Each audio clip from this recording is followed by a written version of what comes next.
Good evening. This is Akashvani and I am Abhishek Mukhopadhyay with the news at 9.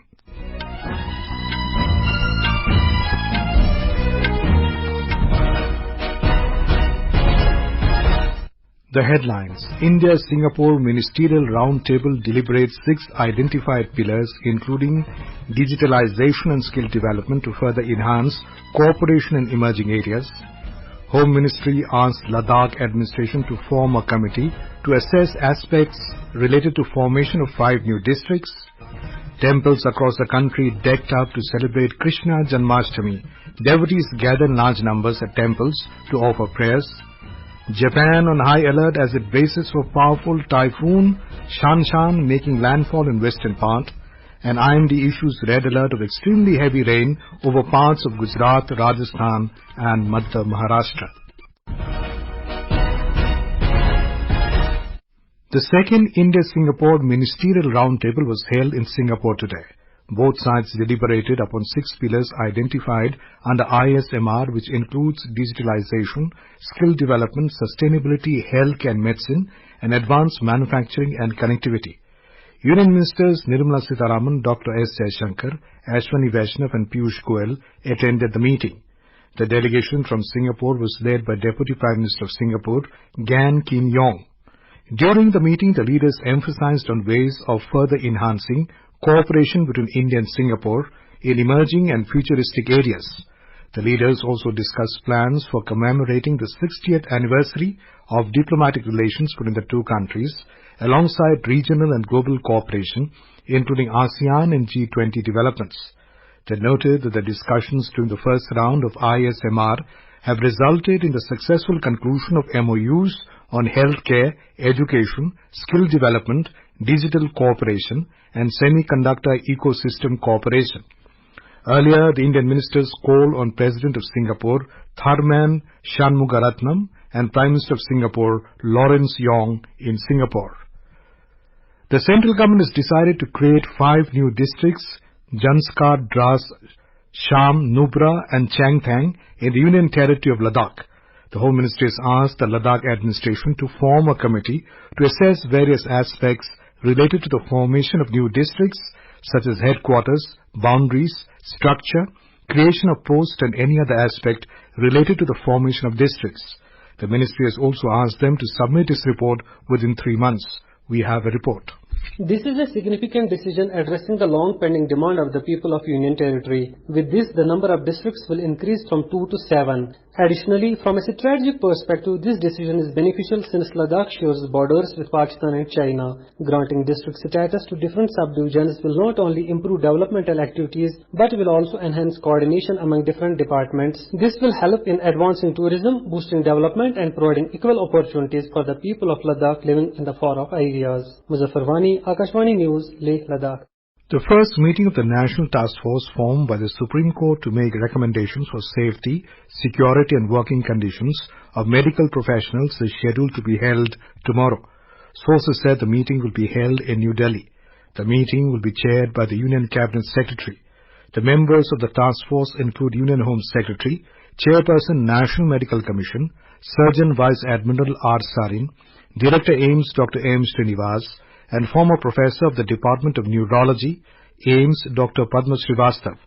Earlier, a bench led by Chief Justice D.Y. Chandrachud, while hearing the case regarding the rape and murder of a doctor at the R.G. Kaur Hospital, Kolkata, had set up a national task force to ensure the safety of medical professionals. Union Science and Technology Minister Dr. Jitendra Singh asserted that the new Bio-E3 policy will place India as a global leader in upcoming years. Addressing the new bioeconomic policy in New Delhi, Dr. Singh said the new Bio-E3 policy is designed to address global challenges such as climate change and depleting non-renewable resources. He added that the policy is also expected to encourage the development of bio-based products and expand job creation. Centres issued comprehensive guidelines for handling public grievances with an aim to make grievance redressal time-bound, accessible and meaningful. The Ministry of Personnel, Public Grievances and Pensions said the guidelines for effective redressal of public grievances seek to empower citizens, streamline process, bring greater clarity and focus to redressal of public grievances. The citizens can register their grievances on www.pgportal.gov, which will operate as a single window experience. The fifth session of the 14th Nagaland Legislative Assembly will commence tomorrow. The two-day sitting will witness discussion on matters of urgent public importance. The House is expected to discuss the Nagaland Liquor Total Prohibition Act 1989 and the Naga political issue. The BJP today issued a revised list of 16 candidates for the upcoming Jammu and Kashmir Assembly elections. Earlier, the BJP had released a list of 44 candidates for the upcoming Jammu and Kashmir Assembly elections. The list was later withdrawn. The Assembly elections in Jammu and Kashmir will be held in 3 phases, beginning from the 18th of next month. In Chhattisgarh, 25 Maoists surrendered in Bijapur district today. They surrendered before the district superintendent of police and DIG of CRPF. The superintendent of police said that the surrendered Maoists have been provided an amount of 25,000 each under the rehabilitation policy of the Chhattisgarh government.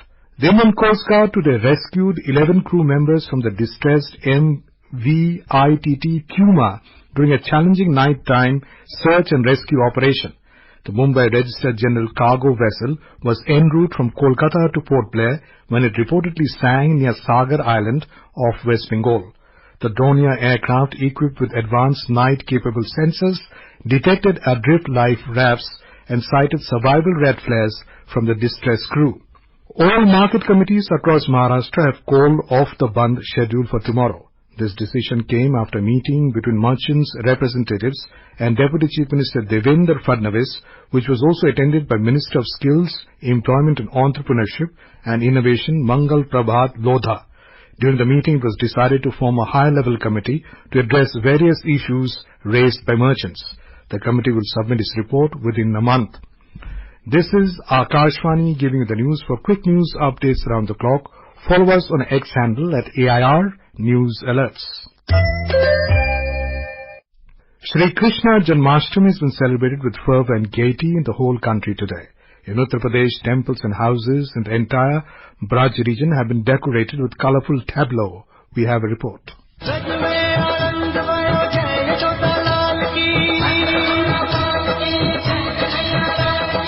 Krishna Janmashtami is being celebrated with much fanfare in the state of Uttar Pradesh. At midnight, the ritualistic birth of Lord Krishna will be organized in temples and homes across the state.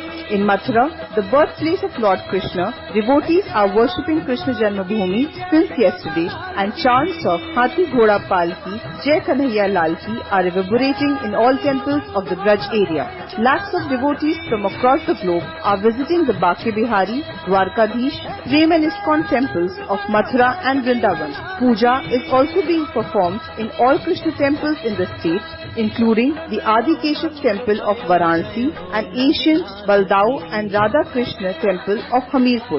Aditya Agarwal, Akashvani, Lucknow. Jai ho Nand Lal ki, Jai Chota Lal ki.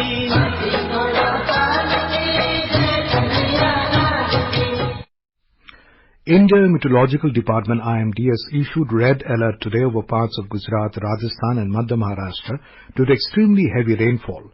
The IMD said that Madhya Maharashtra will receive extremely heavy rainfall today, while Saurashtra, Kutch and Gujarat will experience the same till tomorrow. Similar conditions will also remain over West Madhya Pradesh, Goa, coastal Karnataka and South Interior Karnataka till tonight. Heavy rains led to flood-like situation in many parts of Gujarat today. Chief Minister Bhupendra Patel held a high-level meeting at State Emergency Operations Centre in Gandhinagar and reviewed the flood situation in the state. Chief Minister instructed the district collectors to give priority to rescuing people stranded in flood water and relocating people living in low-lying areas to safer places. We have a report. Whole Gujarat, especially Vadodara, Anand, Kheda, Panchmahal and Dahod district of central eastern Gujarat received very heavy rainfall today. Padra Tehsil in Vadodara recorded the highest 10.8 inches of rainfall during the last 12 hours.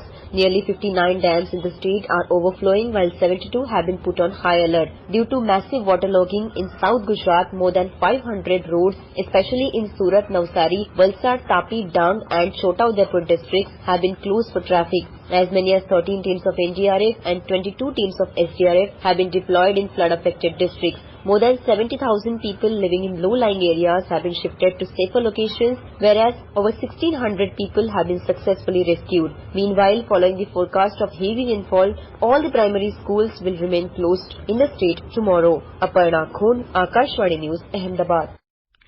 In Tripura, the relief operation is gaining momentum with several organizations and individuals coming forward to lend a helping hand to the flood-ravaged people of the state. Madhya Pradesh Chief Minister Dr. Mohan Yadav announced that his state would provide financial assistance of 20 crore rupees to Tripura. Besides, some medical professionals and voluntary organizations have also been performing altruistic duty towards those who have been affected. So far, over 700 medical camps have been conducted by the State Health Department across the state. We have a report. In a medical camp at Durlabh Narayan, in one of the worst flood-affected areas in Sonamura under Sipahijala district, the attending doctor said there is a high risk of an outbreak of waterborne diseases. So, medical camps have been conducted for those taking refuge in relief camps. They have been given necessary medicines and advised to boil water before drinking. Officials said more than 700 medical camps were conducted in the last 4 days. Kunal Shinde, Akashvani News, Agartala. Japan is on high alert as Typhoon Shanshan nears and could make landfall in western Japan, most likely from Tuesday through Wednesday. Japan's weather agency warned today, urging residents to prepare for strong winds, high waves and heavy rainfall. According to the Japan Meteorological Agency, the typhoon is currently moving over the ocean near the Japanese island of Amami Oshima and could escalate into a very powerful storm later this week.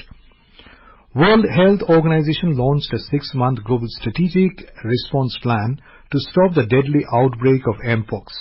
This plan aims to curtail human-to-human transmission of Mpox through coordinated global, regional and national efforts. Starting from September 2024 to February 2025 and envisions $135 million funding. The plan includes strategic vaccination efforts for people at highest risks to interrupt transmission chains. Russia unleashed a massive drone and missile barrage throughout Ukraine this morning that appeared to target energy infrastructure. The massive missile and drone attack targeted multiple Ukrainian cities, including Kyiv, causing power outages and explosions. Media reports said at least 3 people were killed in explosion. Kyiv Mayor Vitaly Klitschko first said several districts in the capital were without power. On the other hand, as many as 5 people were killed and 13 others were wounded during an overnight Ukrainian strike on Russia's Belgorod. The US Open Tennis Tournament 2024 will kick off in New York tonight. All eyes will be on Sumit Nagal and Rohan Bopanna as they lead the Indian challenge. Sumit Nagal is said to become the first Indian man since 2019 to compete in the singles event of all 4 Grand Slam tournaments in a year. Nagal, 72nd in the tennis rankings, reached the second round at the Australian Open before crashing out of the first rounds in the French Open and Wimbledon Championships this year. India's hopes of winning the SAF Under-20 Championship were dashed today as they were defeated by Bangladesh in a penalty shootout. The match played at the ANFA complex in Kathmandu, Nepal, ended after losing 3-4 to Bangladesh on penalties. Both teams were at 1-1 draw after regulation time. Asian Para Games gold medalist archer Sheetal Devi is one of India's top medal hopes at the Paris Paralympics, which is set to begin from the 20th of August. The 17-year archer from Jammu district was born with phocomelia, a rare congenital disorder. And now, before we end the bulletin, the headlines once again. India-Singapore Ministerial Roundtable deliberates 6 identified pillars including digitalisation and skill development to further enhance cooperation in emerging areas. Home Ministry asked Ladakh administration to form a committee to assess aspects related to formation of 5 new districts. Temples across the country decked up to celebrate Krishna Janmashtami. Devotees gather in large numbers at temples to offer prayers. Japan on high alert as it braces for powerful typhoon Shanshan making landfall in western part. And IMD issues red alert of extremely heavy rain over parts of Gujarat, Rajasthan and Madhya Maharashtra. And that is all in the news at 9. Good night.